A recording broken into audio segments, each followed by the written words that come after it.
목요일 아침 묵상입니다. 오늘도 우리 곁을 떠나지 않고 함께 하시는 주님을 신뢰하며 평안하고 담대한 하루가 되시기 바랍니다. 여러분 혹시 주님이 침묵하시는 것 같은 상황을 경험해 본 적이 있으십니까? 우리는 살면서 인생의 거친 풍랑을 만날 때가 있습니다. 그때 우리는 바로 지금 주님이 개인적인 고민이나 건강의 회복, 사업의 부진이나 자녀의 문제 같은 그 상황을 해결해 주시기를 간절히 소망하고 또 그래서 기도합니다. 하지만 나의 현실이 그렇게 거센 바람이 불고 성난 파도가 치는 상황인 것 같은데도 주님은 그 폭풍 속의 눈처럼 고요하실 때가 있습니다. 그럴 때 우리는 질문을 하죠. 주님, 왜 도대체 응답하시지 않고 침묵하십니까? 오늘 본문의 제자들이 바로 그런 상황이었습니다. 제자들은 예수님의 말씀대로 배를 타고 갈릴리 바다 건너편 지역으로 건너가고 있는데 그때 목숨을 위협하는 큰 광풍이 불기 시작했습니다. 그런데 그때 제자들을 당황스럽게 했던 게 뭐냐면 바로 예수님의 침묵이었습니다.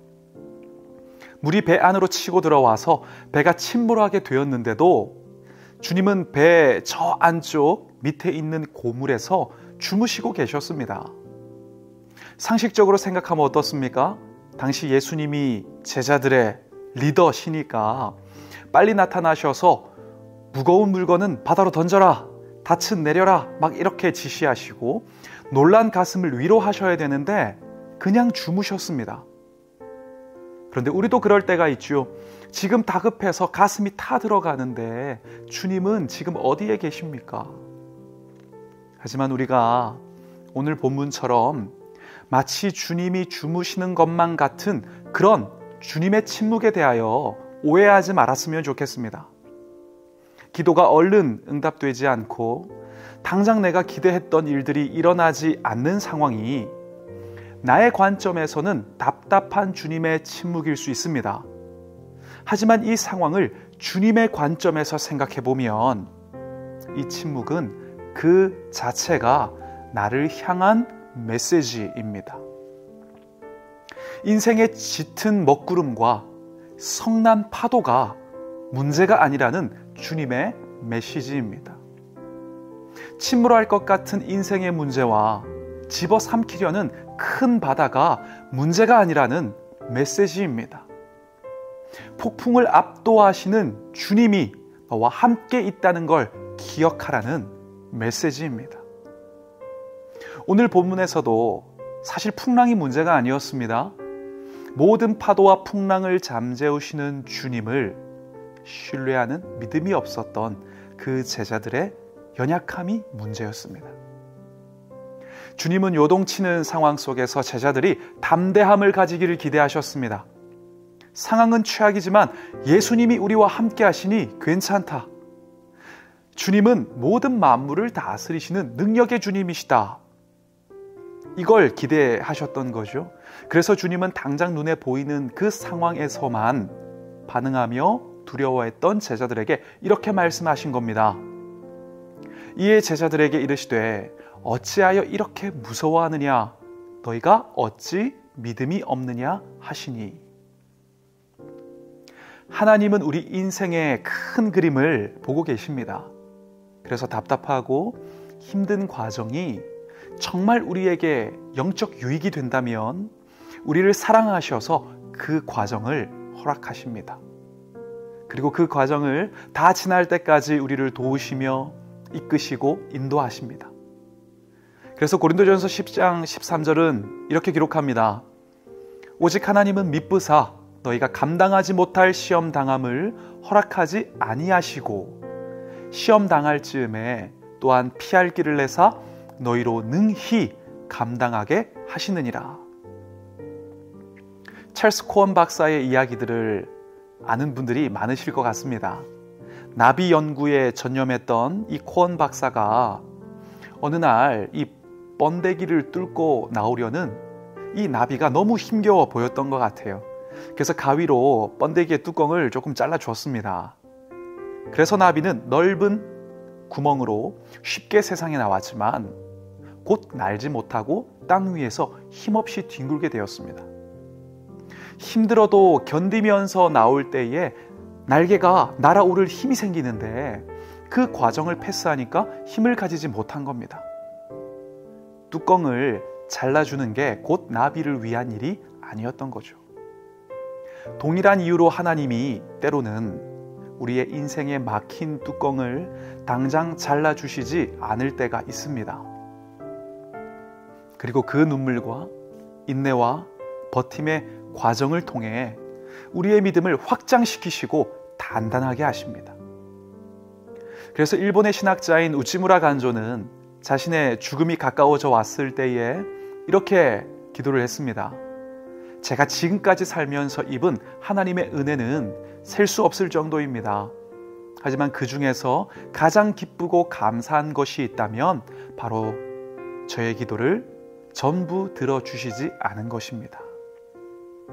우리가 살아가면서 참 간절한데 주님이 침묵하시는 것 같다면 그 침묵을 믿음으로 묵상하시면 좋겠습니다. 그 과정이 비록 힘겨워도 그건 나를 위한 사랑이요, 나를 위한 일하심이십니다. 우리의 인생의 풍랑은 또 찾아올 것입니다. 그리고 그때 그 속에서 정말 중요한 것은 그것을 잠재우는 것보다 믿음으로 주님의 평안을 그곳에서 누리는 것입니다. 왜냐하면 주님께서 곧 일어나셔서 잠잠하라, 고요하라 말씀하실 것이기 때문입니다. 오늘 본문도 기록합니다. 예수께서 깨어 바람을 꾸짖으시며 바다더러 이르시되 잠잠하라, 고요하라 하시니 바람이 그치고 아주 잔잔하여지더라. 모든 두려움을 이기는 담대함은 만물을 다스리시는 주님이 우리와 함께 하신다는 믿음에서 시작됩니다. 우리가 어떤 상황 속에 있든지 곧 풍랑 속에서 주님이 침묵하시는 것 같을 그때에도 여러분 실망하지 마시기 바랍니다. 주님은 그 상황을 통해 우리의 믿음을 더 강하게 하시고 이후 주님의 때가 되면 그 모든 것들을 잠잠하게 하심으로 누가 우리의 인생의 주인이요 힘이신지를 깨닫게 하실 것입니다. 여러분 그 담대함으로 더욱 주님을 주목하며 다시 일어나는 이제 주님께서 일하시는 것을 경험하는 우리가 될 수 있기를 소망하고 축복합니다. 기도하겠습니다. 사랑의 아버지 하나님, 우리 인생에 어떤 풍랑이 일어도 얼마나 크신 분이 우리와 함께하고 계신지를 먼저 기억하게 하시고 그 믿음의 담대함으로 우리 하루하루를 살아가 이제 우리를 위하여 일하시는 주님을 경험하는 우리 모든 꿈의 가족들 되게 하여 주시옵소서. 감사하며 예수 그리스도 이름으로 기도합니다. 아멘. 나를 부르시니 두려움 없이 배서 나아가리라. 주님 나를 부르시니 주님 내게 오라시니 주님 보고 계시기에 의심치 않고 바다를 걸어가리라. 주님 보고 계시기에 주님 여기 계시기에 주님 여기 계시기에 이 깊은 바다가 반석이 되고 주님 여기 계시기에 반석 위를 내가 걸어가리라. 주님 여기 계시기에 저 거친 파도가 반석이 되고